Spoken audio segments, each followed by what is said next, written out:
Hello, everyone out there. Welcome, guys, gals, and ghouls, to the show that takes the best writers and designers in the tabletop role-playing industry and asks them the nitty-gritty questions that and the hard-to-ask questions about their worlds that they create. And of course, my name is DJ Foxy. Welcome to the Fox Den. So today I have one of my best friends here on the show for our premiere first episode. I got Brendan LaSalle, creator of my favorite game. Say hello, Brendan. What's up? Hello, everyone. How are y'all? Hey. Can y'all hear me? Yes. Cool. All right, cool. All right. So, first of all, to get things kind of started off, first of all, Brendan, I want to ask you, just to get a little introduction, like, where'd you come from, man? What got you into tabletop gaming? Absolutely. Sure. Yeah. So, I was born on Long Island, New York. I grew up, was there till I was like 13. And when I was 7 years old, my parents took us to go visit our friends in California. They were there on sabbatical for a year. And while they were there, they had picked up their son, the Holmes Blue Box edition of Dungeons and Dragons. So we started, he was like, had basically taught himself to play. He was my age as well. So we played this ridiculous version like that only a pair of 7-year-olds could come up with of D&D, but it was super fun. And the way he introduced the game to me, like, was so iconic that it's still in my head to this day. Like, he created this world where, like, I was this, like, homeless kid in New York, and I found this magical porthole, and I passed through it, and now I'm in Dungeons and Dragons world. And we were not playing correctly. The rules, we didn't understand the rules, and it was ridiculous, but it was so much fun. And I just got obsessed, and I went back to New York, like, begging my parents to, like, get me a copy of the game. And then eventually I found a group, a little bit later, I found a group of that I started to play with, and they were already playing AD&D. It was like 2 years later or so. And that was it. I just never, some people like have like a gap in their gaming resume. They're like, and then I stopped for a few years. I never stopped for a few years. I just kind of all through high school, all through college, all through my adulthood, pretty much played until, eventually went pro, found Panda Head Productions, and put out X-Crawl. Now X-Crawl. Now that's what we're here to talk about. I'm sure a lot of you people know about that. Now, I have a little query, Brendan. What is X-Crawl? Absolutely. So X-Crawl is it's a role-playing game setting. It is modern alternate history fantasy where the world, it's understood that the world had been like a Dungeons and Dragons style, magical place with wizards and monsters and dragons and the whole 9 yards. And that world has grown up and become like our modern world, technology, media, nation states, but it still has a lot of the throwback elements to that. There are still all of the monsters are still around, elves are still around, dwarves, all of that. The world is mostly controlled by empires who, use magic as a tool of statecraft. They use magic to kind of like, keep their really tight control on the populace. So you have this two-tiered society where you have the ultra rich, nobility, aristocrats, and then you have us commoners who are just trying to get by.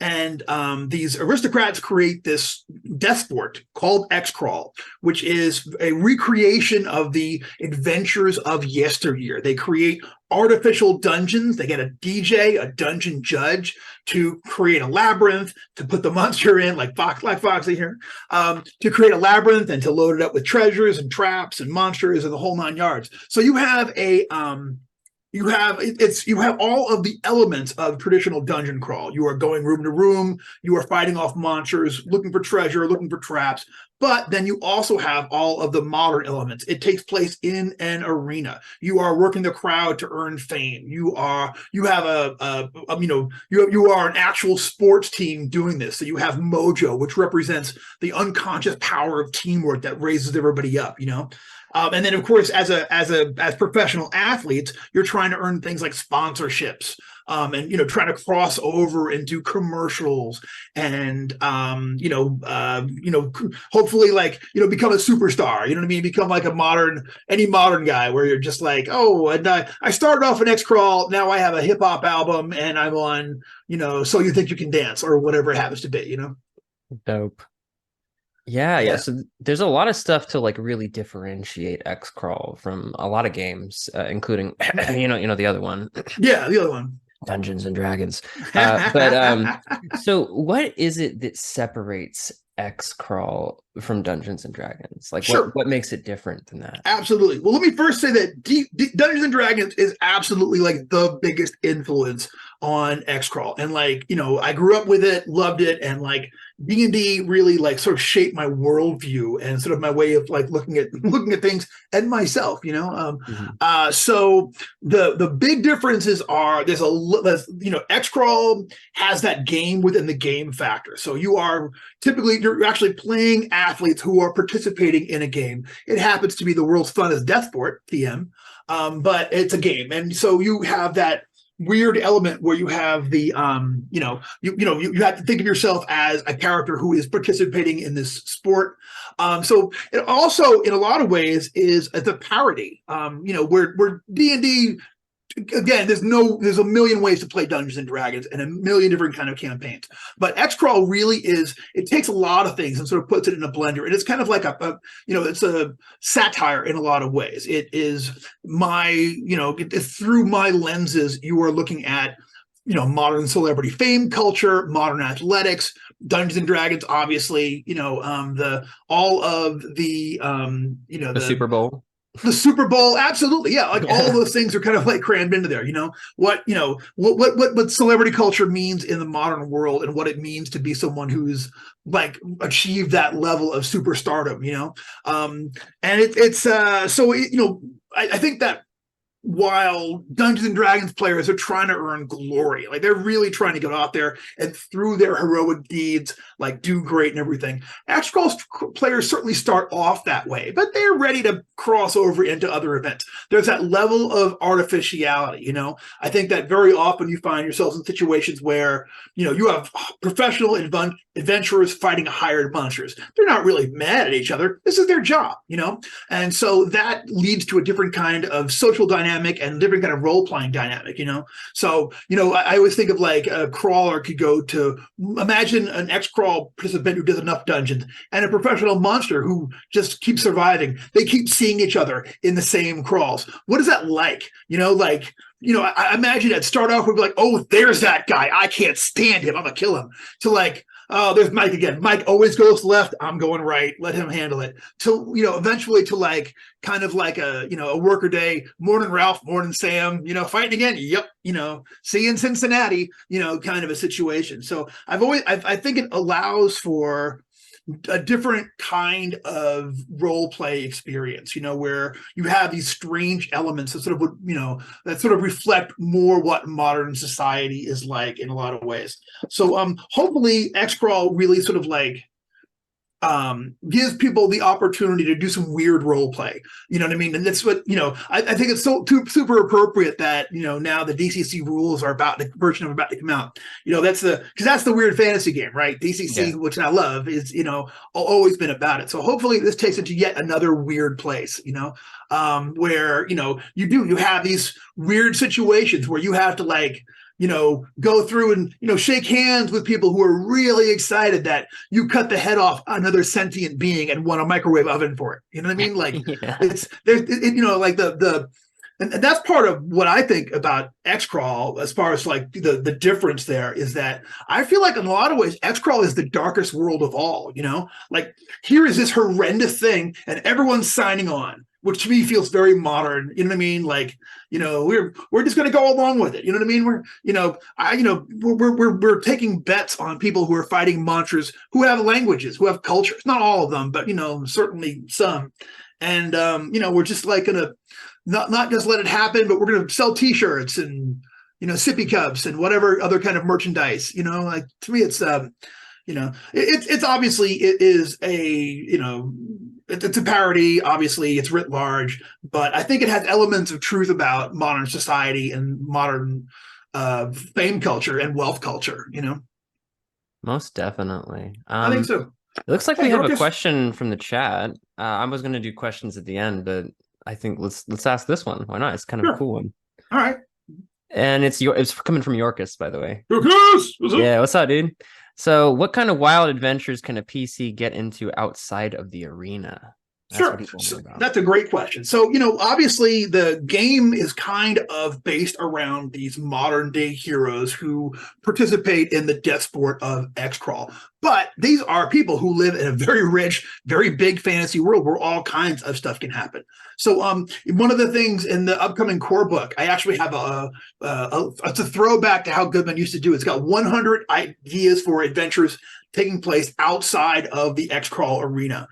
So in my original, X-Crawl was my home campaign for years before I ever even thought about publishing, So like we had a very early on one where like the characters they're going overland by bus, and the bus gets knocked over by they're on their way to a crawl adventure, and the bus gets hit by ankegs, and they have to like fight these ankegs without any of their equipment. They're fighting like tire irons and fists and everything.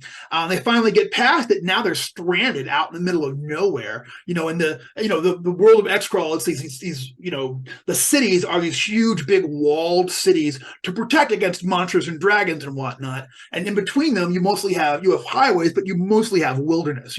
So they had to like find a way to get to the next adventure. They had to make a deal with local Native American tribes, and they were like, "Well, if you'll deal with this monster for us, yeah, we'll give you a ride to the armored truck stop." That's just one example. I mean, X-Crawl characters could get involved in all kinds of things, including weird politics, real world dungeons, military, espionage, crime, anti-crime. And you have a fantasy world where you have you've got these high-priced, very high-profile athletes who are very dangerous, and people are going to look at them and say, "That's just who I need to kill the monster that's been haunting my real-world castle, to deal with my enemies, to protect me from my enemies, whatever it happens to be." So I think that there's going to be initially all of the initial adventures are going to take place in or around the X-Crawl arena, but I think that fairly quickly we're going to start putting out adventures that take place in the real world. I'm actually playtesting one. I just ran it at Origins for the first time, and I'm running a bunch at Gen Con. But I'm running a new X-Crawl adventure that specifically takes place outside of the arena. It's called Dungeon City Limits, and I'm having a lot of fun with it so far. Nope. Yeah, I'll be running some X-Crawl at Gen Con too. Yeah. Nice. I'll be running my Winter Wonderland, Foxy's Winter Wonderland. Outstanding. So I'm going to be running a Christmas adventure in August. I know. I love that. I love that. More. Give me more of that. Yeah, it's going to be a lot of fun. There's like killer toy makers and like all this other crazy stuff. So it's gonna be sounds fun. Yeah.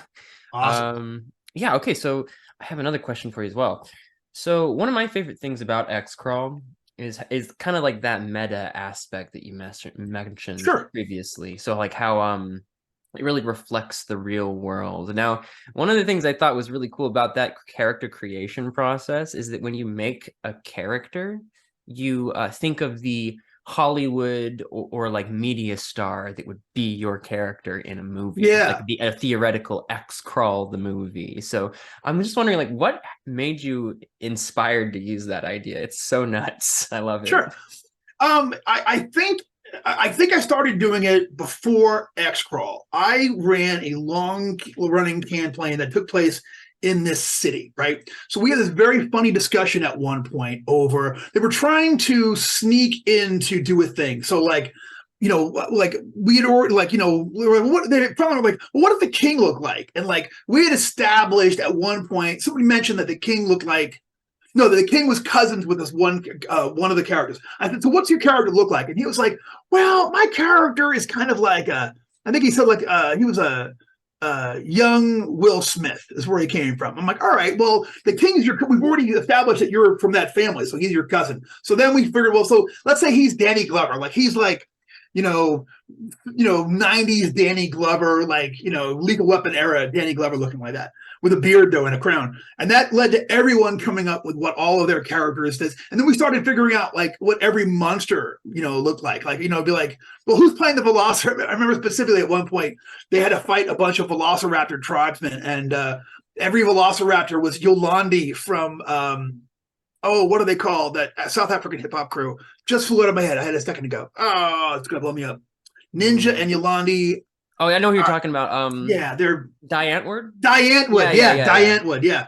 And like, it was so funny to think about, like, okay, in this movie, in my mind, they have CGI'd Yolandi into like 50 Velociraptors who are like coming in and going crazy. I just love that. Like, give me, So, and it turns out it's a very quick way to spark role play. If you go around the table and everyone says what their character looks like, it gives you an instant visualization of what it would look like, and like kind of an idea of how hype that movie would be.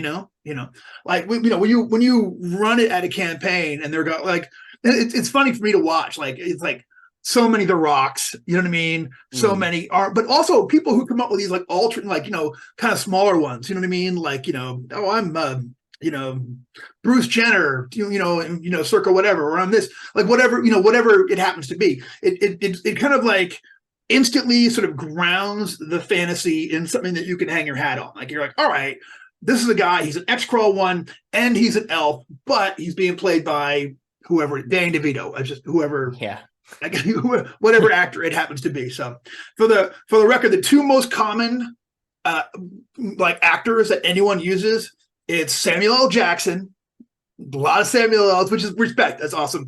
And Meryl Streep, weirdly enough. So Meryl Streep, I have watched Meryl Streep stab, slice, blow up with fire. So many monsters in my head that like Meryl Streep and Samuel L. are like an integral part of X-Crawl in my head. They just can't be separated from it because it just comes up, so commonly. So, but I think even with any game, I think it's just a very quick reference. And like, obviously in the best of all possible world, we'd all be like you and like draw these, like I should say, so I had Foxy in a game. It jumped in and played with me at MomoCon this year and did this brilliant quick sketch of his character. It's like, because she got the talents. And put it all together. And so I'd love it if we all could do that. You know what I mean? But it's just not happening. But this is a quick way that you can do it at the table. Especially in America, we all know all of the actors from everything, and or close enough where you can be like, he's the guy from Mean Streets, not the main guy, but the other guy, the one that gets shot. Like I've had that kind of thing happen. P.S. That's Harvey Keitel. But whatever it happens to be, So I recommend if you try it for your home games. Try like thinking about what character, if you're playing, what character is playing what actor would play your character in a movie they made of your adventure, but also like all the monsters, all of the people in the background. And I always tell people we have a time machine and an unlimited special effects budget. So if you want to be like Sean Connery in his 20s playing your wizard, you just do that. You know what I mean? Like no. Actually, I had somebody play that recently. No kidding. Literally Sean Connery, as like a cleric or something. Oh, that's a good one. That was like my dad played that character. Oh, he's that's a big awesome. Sean Connery fan, so he did the whole voice. I shall make your wounds disappear, my love. Exactly, literally that. It was really good. Actually, we played that the Christmas Adventure. That was his character. Oh, nice. Yeah, that's fantastic. Oh, that's so cool. And it's so cool you play with your dad. That's the coolest, Yeah, he's very creative. I didn't think he'd be super into role play gaming, but he loves it. Just got it. Yeah. Oh yeah, he just that's fantastic. Well, he's an actor, So. Oh, you know what? To me, I'm surprised there's not more crossover between actors, especially improv actors, and role playing games. To me, it just seems like a natural thing that you would, one to the other. I read where Judi Dench apparently GMs for her grandkids, which is. Can you imagine? Imagine? I want to be at that game. You know what I'm saying? Like, can I just hang out and be a henchman and just like watch, just see how you do it? That's so cool. It's just to think about it, it's amazingly cool. So it really adds to like that whole visualization of it. I think it makes it really hilarious. I think so. I wish I could draw better. I wish I could draw like really like do scenes and characters, but that's my quick and dirty way of sort of creating a shared visual arena, or what do you want to call it? So, I still need to get Brad to draw Foxy. That's something that needs oh to my happen. God, yeah. Oh, There's and one which, particular scene where she's like covered in oil because uh-huh. like the GM kept like hitting Foxy with oil because I was like the blaster and I was being really annoying. So he just kept hitting me with oil like over and over again. I was like, must have been good for ratings, you know? Oh my One God. oiled up Foxy to go. You know. Yeah. So, another thing about X-Crawl, okay, so this is something that's kind of interesting, I've always thought, is that X-Crawl is a world where Rome never really fell, from what I understand. It just kind of Yes, turned exactly. into what became the North American Empire. So like Yeah. what I'm kind of curious about is like what's the history on that and how big is the North American Empire? Sure. So the North American Empire goes from Alaska down to the Panama Canal. And one of the things, in a lot of ways, the I call it X World for simplicity. X World is really kind of like our world with a lot of the niceties removed. So the North American Empire is in a continuous expansionist war against its neighbors. It's kind of run cold recently, but this is not a world where you know what I mean? What if you're all absolute despots? Why not just take a country if you have the force to do it? You know what I'm saying? If they don't have the allies to prevent you from doing it, why not just go and take all of that? Which I kind of feel like it's the world we live in now. We sort of like politically move around that, but we act like, oh, we would never do that, and then we do that, and we depose this dictator or this president or mess with this election. Gosh knows. So the North American Empire is funny where it comes from, the whole concept of it. So when I originally conceived of X-Crawl, I really just sort of saw it as a series of dungeons, and I was going to do. Have you ever seen RoboCop? Mm-hmm.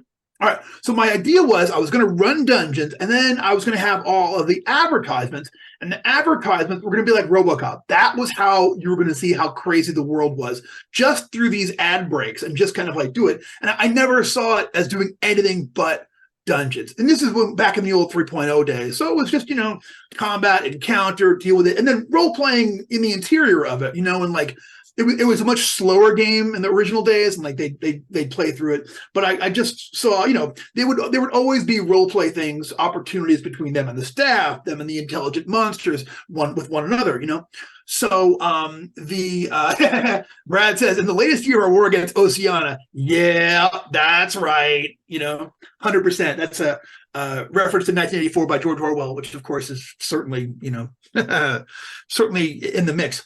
Anyway, so I was literally just going to do like dungeon adventures. And then in the old days, Brett from Panda Head was like, no, don't do that. Expand, give us a whole world, like show us everything. And while I was working on that, at one point I mentioned that the original 3 crawl thing was Memphis, St. Louis, and Texarkana. It was like that was the original arc of the first ever X-Crawl campaign. And I mentioned St. Louis, and my mom was like, if the Roman Empire controls all of it and they're not Christians, why is there a St. Louis? And I had to think like, oh, that makes a lot of sense. So that was where all of the backstory came of the original, the Messianics, the one God cult who came to America trying to create a homeworld there. And then, made allies with General George Washington and all those people who, helped them fight off the British to create their homeland, and then was betrayed by Same as he declared himself the emperor, outlawed the one God cult, and adopted the Roman pantheon. So that was, that was like it. So it was my mom asking smart questions about something I really hadn't thought of very much, in the old days that really kind of created what the empire like looked like, and it made sense. I just wanted to sound like sports. I mean, if the St. Louis crawl to me sounded like an American sports thing that you would go to, you know what I mean? Like that's legit, and but I never like it took a lot of things to sort of like make me to start thinking about how that world was going to look and actually include things that could take place in that world and not just viewing it through the eyes of these wacky advertisements that I was going to have every place, like RoboCop. So yeah. So what you're saying is we have your mother to thank for this world, essentially. For every bit of it, every bit of it. Mom, if you're watching, thank you. And honestly, like for all of it, like I wrote the like original draft of X-Crawl literally when I was living in my mom's basement. I had moved back from Seattle. Didn't have a place here yet. I was just, and like it happened because of a lot of support from a lot of people. My folks, paramount more than anybody else. So I'll always be grateful for that because I'm very happy with what has happened with it so far. Yeah, I feel like we've all written some cool stuff in our mom's basements every once in a while, I hope so. Yeah. Okay. So all that being said, let's reel it back in. Sure. Let's talk about gnomes. Okay. I want to talk about gnomes. Where did they come from? How did they end up in the North American Empire? And what are they plotting exactly? What are the gnomes doing? The gnomes are always plotting. So, okay. So, in the lore of X-Crawl, once the North American Empire had been established, they were trying to bring over the elder races. That would be gnomes, dwarves, and elves. And they basically made a lot of concessions for them, where they were like, all right, if you come over here now, you'll be able to do this, this, this, and this. And a lot of it was just lies, but they got people to the continent, So I described the term for it. They call it the hilltop migration, where this massive influx of gnome craftsmen came over after the post-revolution and sort of became integrated themselves into the world. So it's funny because gnomes were always a part of Dungeons and Dragons, so I included them as part of X-Crawl, Mm-hmm. and I had a lot of famous ones. My dear friend Marcel Henby always played in every tournament. She always plays the Giant of Nod, the world's tallest gnome, 4'11", and just like you know what I mean, like whoa, And we always had a lot of fun with that. So I always wanted to include her. So when it came time to do the DCC version, the X-Crawl Classics version of the rules, I talked with Joseph about it because I had it in my head that he hated gnomes, and I he didn't include them in the basic DCC rules. And I just kind of I had heard him make wisecracks about gnomes before. And when I asked him about it, he's like, no, gnomes are great. I don't know, it was in my head, And he asked me, he's like, you should go back and but he did say, go back to the original sources of where gnomes came from into Dungeons and Dragons and read those again and allow that to to kind of come up with it. So I did. And they were the two books. One was it Three Hearts for Three Lions was one of them, and then Enchanted Pilgrimage was the other one. And I cannot remember either of those authors. But someone look them up. Hey, Jason in progress. What's up? Brad asks, are they all from Alaska? From Gnome. Wah, wah, wah. Brad says, do they have an analog for Christmas and Easter? There are a lot of winter religious holidays, but I do mention solstice is what they do for that. They have a figurehead called Father Winter that they sort of has kind of a Santa Claus vibe, Easter, they would have spring festivals. I mean, there's a ton of them. And in the book, you'll see all of the religious holidays that are based around all of the different gods of the Olympic pantheon, but not a specific Easter analog. I guess Demeter's Day, which is in spring, but I didn't call it that. It's got a different name, but that would be there. Is his name Walter? Hey, why not? Well, considering the one god cult kind of just vanished, Yeah. Well, they went underground, so they're still out there, and a lot of the early adventures included them. They would be, political prisoners and whatnot, and I always thought they're the struggle of them to get out from under the thumb of the Empire, it would make its own really good role-playing game, I hope. You know what I'm saying? I always thought, and it might still at some point tell that side of the story, So please call me Walter. Nice. Word. So yeah, I can't think of 3 Hearts for 3 Lions and Enchanted Pilgrimage, and I can't remember who wrote either of them. But that was the original. Those are the 2 texts that they went back to when for the Dungeons and Dragons gnomes are really drawn from. And they're kind of, I mean, they're always seen as these kind of like trickster figures. They're always like crafters. They're always like, crafty ones, and they build boats and whatnot.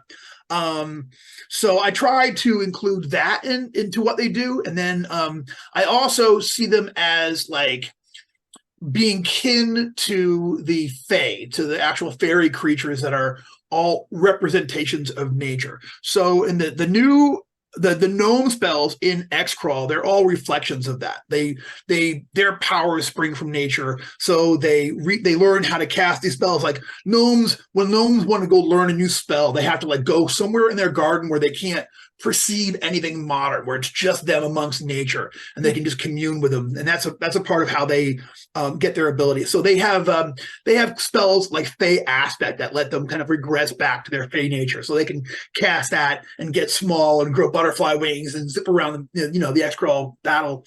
But they're I hope that they are I think it'd be a fun class to play. They have one very special ability, which is draw aggro, which people don't use enough. But a gnome can go like a gnome can tease or annoy or insult a creature in such a way that it's enraged and has to go after them. So if the target doesn't make their saving throw versus the gnome's draw aggro check, then it either has to stop whatever it's doing and go after the gnome, which could put it in definitely a bad combat situation if it's done strategically, or take a penalty to what they're doing. They're distracted from what they should be doing for a round because they should be facing that. So it both represents the gnomes sort of like teamwork, being part of like gnomes. Really, I would say that they're the heart of the team. They're like really the spiritual center of it in a lot of ways, or not spiritual center, but like the glue that holds the team together. You know what I mean? In any squad that they're in, which is why they also have special mojo abilities. Yeah, I played a gnome last time we streamed X-Crawl on Goodman Games. Nice. Which, yeah, I played Maggie Gyllenhaal as a gnome. Oh yeah. Yeah. See, that's perfect. That's perfect. Yeah. I love her. That's great. I'm such a fan. Yeah, I'm a huge fan. Okay. So, moving on from that. So like when it comes to new game masters running X-Crawl, okay, what's like some pieces of advice you'd give a hopeful young DJ out there that wants to cut it big, Sure, absolutely. Well, I would definitely say to the new aspiring X-Crawl dungeon judge, I would say, first thing I would say, really work your DJ. You know what I mean? You've got a man inside who can react to the situation, so it's almost as if the dungeon master persona you can take out and put there, and then it can like react to things. So I use an example in the book of like, if a team is using invisibility, they're turning every door they come to invisible, and so that they can get a sneak preview beforehand and go through. If they keep doing this, the audience is going to get bored with them pulling off this stunt again and again and again. So the DJ can act. You can be like, all right, the guys keep doing this. What can this man do on the inside in order to screw this up? So maybe he goes into his menagerie, draws a basilisk, has him waiting on the side of the next door. So when he turned that invisible, some of them get turned to stone. And, now we have a whole different fight happening out there in the hallway as his wandering monster brigade comes and tries to smash whoever got turned to stone, and the survivors are trying to prevent it, So, you have, use that, react to how the players work. If the players come in and are like, are like, oh, this dungeon judge is terrible, I hate him, well, you suck, you can't run a dungeon to save your life. DJ sees that. He's getting maligned on television. He can react. And that might mean, maybe he, maybe in the next room he powers up some weapons or whatever, or he gives them a few extra monsters or whatever. Or it can be the opposite. If they go in there and they're really respectful and they do it right, Well, maybe he, raises the tripwire just a half an inch. It makes it just a little bit easier to find, or finds another way, or, it goes the opposite direction, adds an additional challenge, a new monster that will let them really show off like their abilities and like really look good on television, Never forget that everything that's being done, it's a performance. So you got and it's performance on television. So there are producers who are involved, so you can put together any set of like weird, encounters that don't make sense because, you've got guys in suits who are like, all right, we have all of these monsters we need to use. We got these guys at a discount. We don't want to use them. What does this room look like? What do we do with all of these things? So it will allow you to put together these, and that's the real beauty of X-Crawl. You can put together challenges that would be patently absurd if you came across them in a regular dungeon. If you were like in a fantasy thing and you were like, encounter like whatever it is, a giant rat inside of a 3-foot room with this tiny door. Like, how did he get in here? Where does he eat? How does this rat survive? X-Crawl, they captured him, they shove him in the room 5 seconds before the players get there. That's how he gets there. How does he eat? They feed him back in his cage. What does he eat? Kibbles. You know what I'm saying? Or whatever it happens to be. You don't have to worry about dungeon ecology. You don't have to worry about making sense. And that allows you to create theme challenges, bizarre challenges, things you've never done before. I always try to that's killing me. If you're in the chat room, no, check it out. Yeah, he's like, they're hooking all the minotaurs up, getting them ready, Yeah. So it allows you to, have that kind of a freedom. And also, I think another thing is showmanship. You know what I mean? Like play that. I mean, you're, it's the game within the game, but I think X-Crawl really lends itself to showmanship, to like really, enthusiastic kind of gameplay, to, putting on personas if you can do it, and to just really having fun with it and like really making it just like this absurdly dark, adventure where, it's a death sport. This is your job, is to kill monsters, and they don't like it. You know what I mean? They didn't volunteer to be here. Some of them volunteer. Play up the absurdities, I think, of X-Crawl. Play up how weird it is, and how strange the encounters can be, and how strange the world is, and what it would be like to actually live in a world where the most popular entertainment was poor people fighting monsters for the pleasure of rich people. You know what I mean? Like, that's crazy to think about to me, but sometimes I feel like the real world, we're not that far off from that. I mean, the gladiator games were real, and they literally put prisoners in there with lions and bears and whatnot, and people got tore up, and it was so popular. We still talk about it today.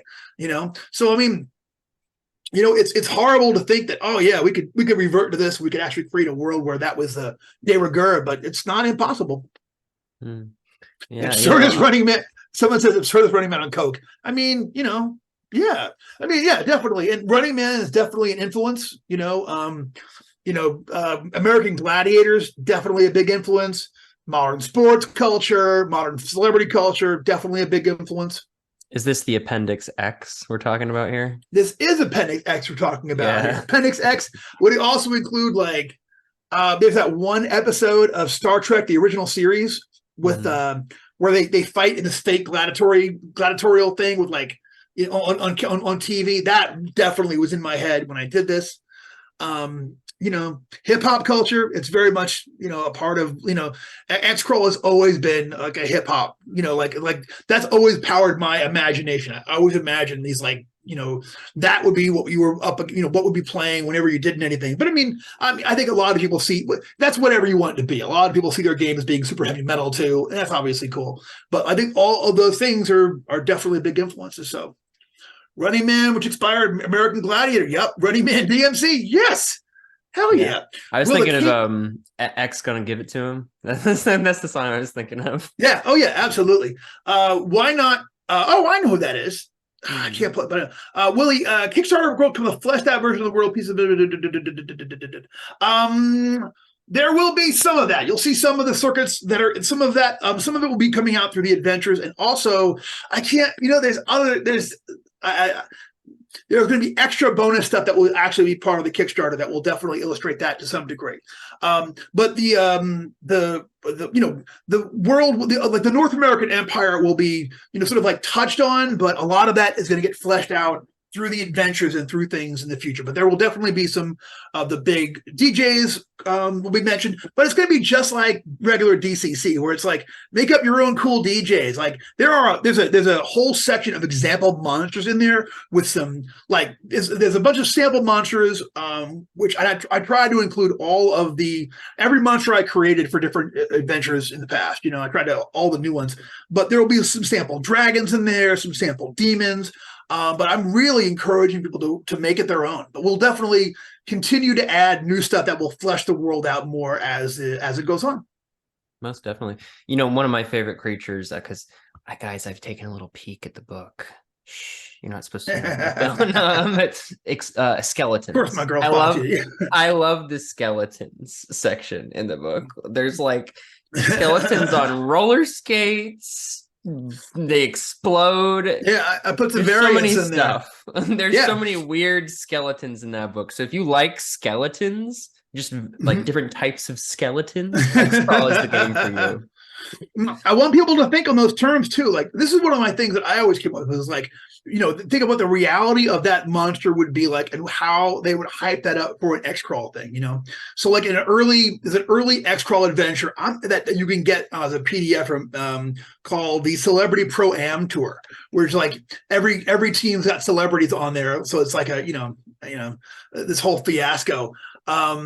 And one of the things you encounter in there is it's a water elemental. The water elemental is filled with piranha, like a piranha analog. I just love thinking what would it actually be like to create a being full of water? Like you could put dye into him and make him a different color. You could, he could have fish living inside of him. He could have, so I try to have a lot of fun with that. With that, I have, try to have a lot of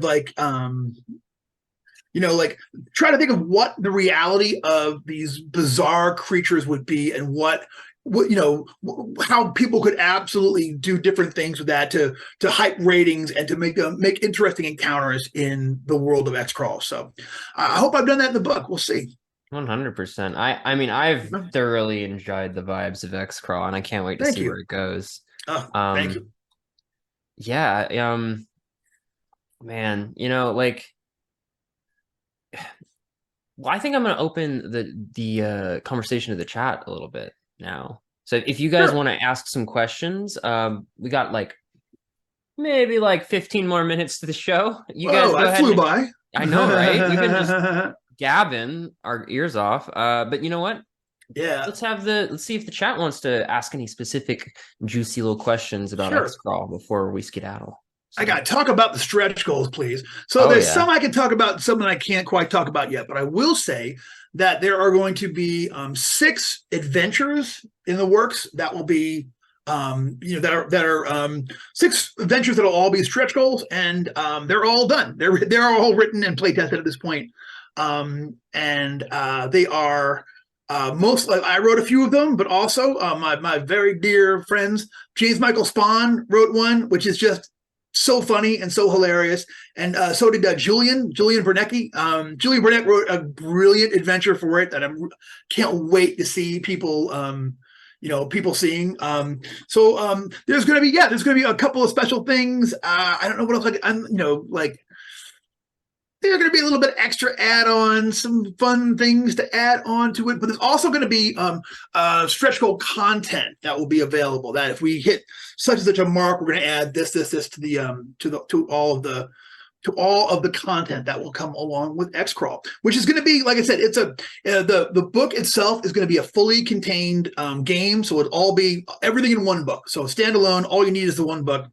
It's going to have I think it's 10 new character classes with some variants. So like I thought about the thief in Dungeons in DCC, right? So the DCC thief, really, there are three character classes: lawful, neutral, and chaotic, because they have very different skill sets depending on what your alignment is. So I just took that and like we have specialists who are lock and trap men, and I just divided that out even further. So there are scouts and criminals who are actual like criminals and things. There are dwarf mechanics and halfling rogues. So there are actually some variants where you can play non-human versions of all of those built in.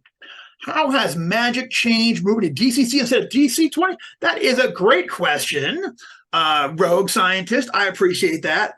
All right, so I both see the X-Crawl Classics as being a continuation of the X-Crawl tradition I've been doing since 2002, but also, in my mind, it takes place in a different world, So it's its own universe, because obviously when the spell rules change and the combat rules change, you're talking about enough of a paradigm change where this is its own place with its own physical laws, you know what I'm saying? So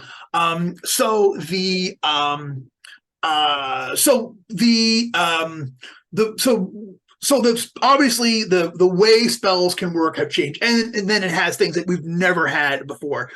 We've got, for the first time, there's corruptions, there's mercurial magic. I'm actually really proud of the mercurial magic table. Jeff Goad always was like, I want a fully fleshed out mercurial magic table. So the blasters mercurial magic table goes from -29 to 130 with no like gap. So it's got like a lot of mercurial things in there. And they're mercurial things that are more, set to the world of X-Crawl. You know what I mean? A lot of involved money. Like you can fail a thing, a spell check, and your card gets repossessed by the cosmos. You know what I mean? Like, so it's that kind of thing. So the spells will have, the arcane spells have just like all the other spells in DCC, the spells work like that, where you can, as long as you cast it, you can continue to cast spells that you haven't lost for the day. If you roll a 1, you can get a corruption, you can get a misfire, and some of them are hilarious. And I don't want to say something myself. And some of them are, and patron tank. There are 5 new patrons that are included in X-Crawl Classics with patron spells and the whole 9 yards. I had to stop saying the whole 9 yards. I just realized that I'm hearing myself say it a lot, but with all the trimmings, all the bells and whistles come with all the patrons. So I hope that's so the magic system definitely is different, and it's different from the Dungeon Crawl Classics magical system as well. When I first started running X-Crawl using the DCC rules, I just used the standard DCC classes and the standard DCC spells. And the problem is that they were way too cosmic, Like, think about like sleep, okay? You cast sleep in a regular dungeon, yeah, you could put a whole dungeon to sleep. But I mean, imagine a maximum result sleep spell in an arena downtown in a modern city. That would reach out and it would like put like people in the parking lot to sleep, drivers on the freeway to sleep, people in the subway to sleep. It would be carnage. Like, it would just create this incredible chain reaction of chaos and destruction as drivers crashed. You know what I mean? People fell asleep at the grill, restaurants catching on fire. It would be absolutely horrendous, So I realized that Brad says, a typical day in Toledo, Ohio. Jess! Hey, Jess, how you doing? Good to see you jumping on. So this is my goal. Once I realized we needed to have new spells for it, the goal for the X-Crawl spells is that they all have to be less powerful, but more strategic. They really are based around Dungeon Crawl Classics. So your blaster is your X-Crawl arcane, your main X-Crawl arcane caster. And he has his whole own suite of spells. And they're great in a dungeon, but they don't have that cosmic level that wizards do. Their spells only go up to 3rd level. And like they're, but so like their spells, like I said, they're they typically, they don't have that same level of high end damage, but they definitely can, like, in a small area, though, they can cause real mayhem. And a lot of times they're sort of designed to work in a small group situation like that better than DCC spells. So take a spell like Darkness, okay? Typical DCC, you cast Darkness, you plunge the whole room into darkness. That's great. You know what I'm saying? That's but think about how many times Darkness has screwed up every combat where suddenly if their guys can't see, your guys can't see, So there is a spell in Dungeon Crawl class or in X Crawl Classics, which is Baffling Haze, where you create it's equivalent. You create this terrible fog. It's not as powerful. It only reduces visibility to 5 feet, so people can still fight and go on in there. But the caster isn't affected, and the higher he rates on the caster level on the chart, the more people he can choose not to be affected. So at a high enough level, just the enemy are affected by your Baffling Haze, and all your guys are fine. That is that makes for some very good tactical situations where your specialist is getting a backstab, your warriors can dart from opponent to opponent without being seen. So a lot of the spells are like that, where you have they don't have that ultra high. You're not going to put the sun out. You know what I mean? You're not going to shoot a magic missile that'll go 100 miles and kill a guy, in Punjar when you're in the Trolltooth Mountains. But they're equivalent and very powerful. And then a lot of them are just like world building spells.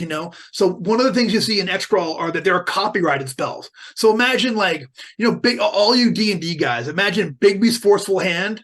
Okay, except every time you cast Bigby's Forceful Hand, you owe Bigby 5 gold pieces, and now he's sitting on a pile of money because everyone wants Bigby's hand, and he's getting rich. So it's like that. So there you go.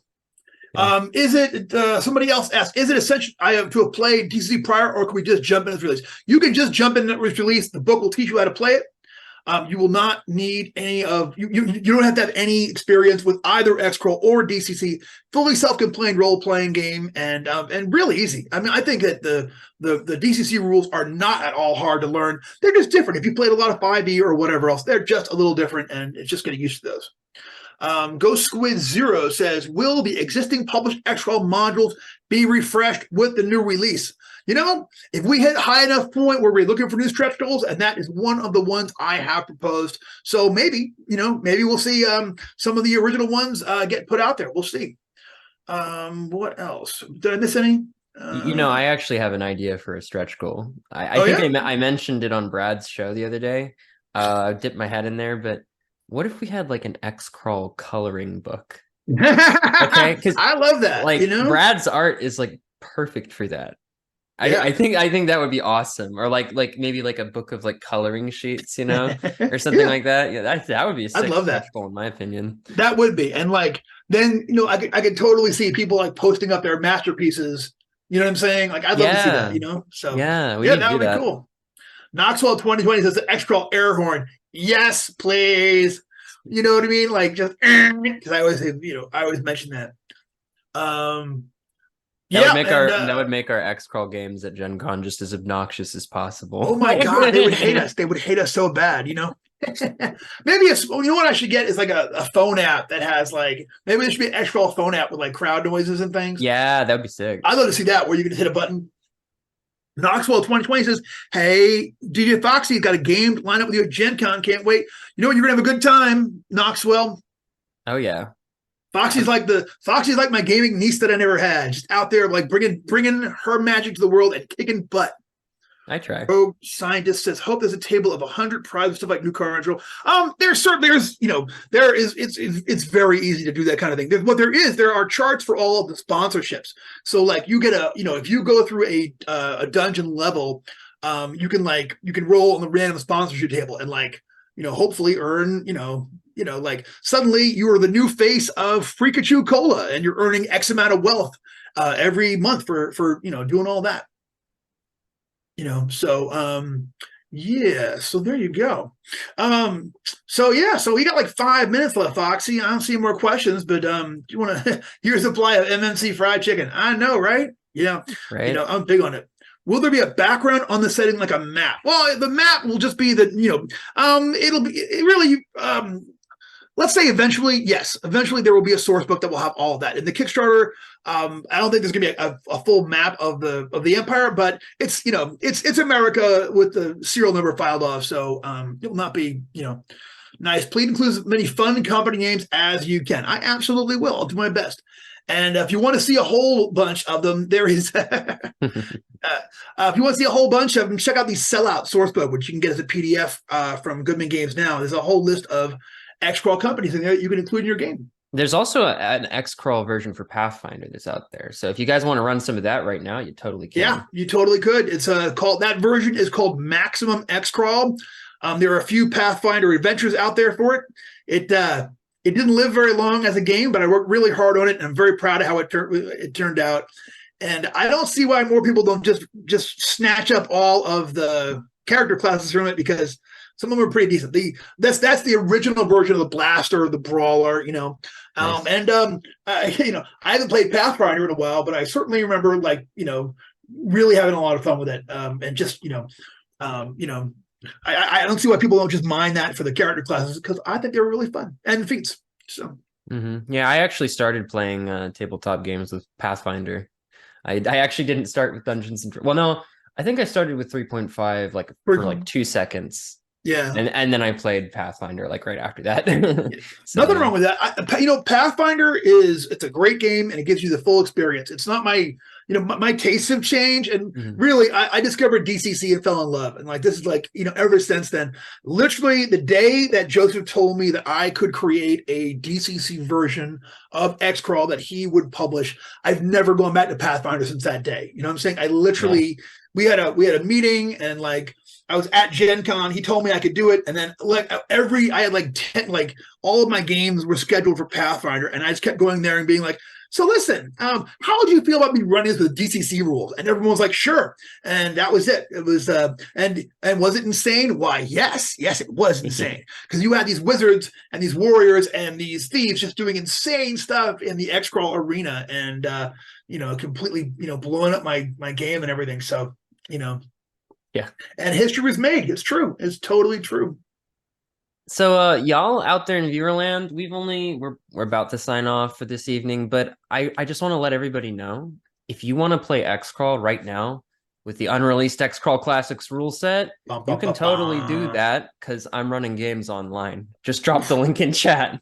It's right there. So if you want to play X-Crawl early before literally anyone else, play with, and Judge Micah will rock your world. So go and have all the fun. And thanks so much for having me on your very first. This is first Fox Den, right? Yeah, this is our first episode. Historic. So thank you so much for having me on. This has been awesome, and thanks everyone for watching. Watch for the Kickstarter announcement very soon. You can sign up now for the email, but it's coming. It's coming so quick. I'm a little terrified, but it's going to be really exciting. So I think we're all ready. Yep. But anyway, peace out, everybody. Thanks for tuning in to the Fox Den. We'll catch you next time. See you, Jess. See you, everybody. Thank you so much, y'all. Peace.